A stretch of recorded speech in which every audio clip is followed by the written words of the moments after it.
मधु क्रांति, एक नए युग का आगाज। मधु क्रांति विकास के नए रास्ते खोल रही है, मधुमक्खी पालकों के जीवन स्तर को बेहतर बना रही है, साथ ही पूरी दुनिया में शहद के क्षेत्र में भारत को एक नई पहचान दिला रही है। भारत सरकार मधुमक्खी पालकों की आय को बढ़ाने और उन्हें आत्मनिर्भर बनाने के उद्देश्य से देश में मधुमक्खी पालन के संवर्धन और विकास के लिए सभी आवश्यक सहायता प्रदान कर रही है। माननीय प्रधानमंत्री के दूरदर्शी नेतृत्व में कृषि सहित मधुमक्खी पालन को बढ़ावा देने के लिए अनेक कदम उठाए गए हैं। किसान तरक्की की राह पर आगे बढ़ रहे हैं। अगर कोई सक्सेस स्टोरी मीठी मुस्कान भी बिखेरे और स्वाद में भी मिठास भरे, तब तो आप इसे जरूर सोने पर सुहागा कहेंगे।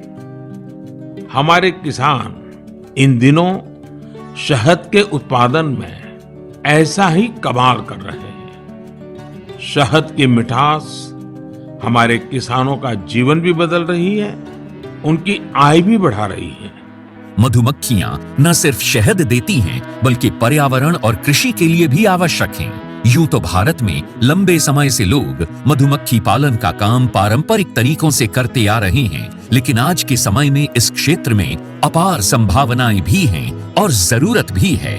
मधुमक्खियों की इसी जरूरत और योगदान का जश्न मनाने और इसे और बारीकी से समझने के लिए ही मनाया जाता है विश्व मधुमक्खी दिवस। इसी आवश्यकता को समझते हुए 2020 में राष्ट्रीय मधुमक्खी पालन और शहद मिशन की शुरुआत हुई। उद्देश्य स्पष्ट था, मधुमक्खी पालन के कार्य को वैज्ञानिक और तकनीकी रूप से विकसित करना और ज्यादा से ज्यादा लोगों को इसके लिए प्रोत्साहित करके मधु क्रांति के सपने को साकार करना। मधुमक्खी पालन से मिलने वाले उत्पाद जैसे शहद, बी वैक्स, रॉयल जेली और पोलन आदि कई क्षेत्रों में प्रयोग किए जाते हैं। माननीय प्रधानमंत्री जी के प्रोत्साहन से और कृषि मंत्री जी के मार्गदर्शन से आज राष्ट्रीय मधुमक्खी पालन और शहद मिशन सफलता का पर्याय बन चुका है। न केवल ये देश के किसानों के लिए आय बढ़ाने का एक साधन बना है, बल्कि तमाम लोगों के जीवन को बेहतर बनाने के साथ साथ देश के आर्थिक विकास में भी योगदान दे रहा है। 2013-14 से 2021-22 तक शहद का उत्पादन 76,000 मीट्रिक टन से बढ़कर 2021-22 में 1,33,000 मीट्रिक टन से अधिक हुआ। शहद का निर्यात 28,000 मीट्रिक टन से बढ़कर 74,000 मीट्रिक टन से अधिक हुआ। 3 विश्व स्तरीय अत्याधुनिक टेस्टिंग लैब और 31 मिनी शहद टेस्टिंग लैब स्थापित हुई। राष्ट्रीय मधुमक्खी पालन और शहद मिशन की कामयाबी सिर्फ आंकड़े ही बयान नहीं कर रहे, कहानियां खुद इसकी सफलता की बानगी पेश कर रही हैं। मैंने 1990 में मधुमक्खी पालन शुरू किया, 2 बॉक्स से शुरू किया और आज हमारे पास लगभग 4,200 बी बॉक्सेस हैं। लगभग 17 तरह के हनी हम लोग प्रोड्यूस करते हैं, जो डिफरेंट एरियाज़ में बी को माइग्रेट करके प्राप्त होते हैं। इसके अलावा जितने बी बॉक्सेस मैन्युफैक्चरिंग यूनिट है हमारे पास, वैक्सीट मैन्युफैक्चरिंग यूनिट है, 20 मीट्रिक टन पर डे का हनी प्रोसेसिंग प्लांट है। आज हमारा जो उत्पादन है वो 1 लाख केजी लगभग एनुअली हम लोग प्रोड्यूस करते हैं। यमुनानगर के सुभाष काम्बोज मधुमक्खी पालन के अपने काम के चलते आज देश भर में जाने जा रहे हैं। सुभाष जी ने वैज्ञानिक तरीके से मधुमक्खी पालन का प्रशिक्षण लिया। इसके बाद उन्होंने केवल 6 बॉक्स के साथ अपना काम शुरू किया था।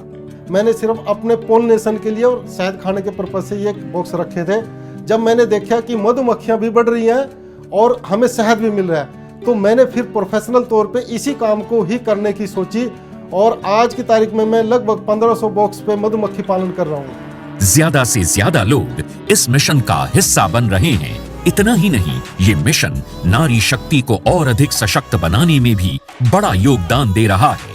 अभी तक महिलाओं के 164 स्वयं सहायता समूहों को इससे जोड़ा जा चुका है। इसी तरह मधु क्रांति पोर्टल पर अभी तक लगभग 13,000 से अधिक मधुमक्खी पालक और 21 लाख मधुमक्खियों की कॉलोनीज रजिस्टर हो चुकी हैं। आज भारत प्राकृतिक शहद का 6ठा सबसे बड़ा निर्यातक है। भारत मधुमक्खी पालन और शहद उत्पादन के क्षेत्र में सारी दुनिया के लिए एक मिसाल के तौर पर उभर कर सामने आ रहा है। मधु क्रांति आय और रोजगार के अवसर बढ़ाए।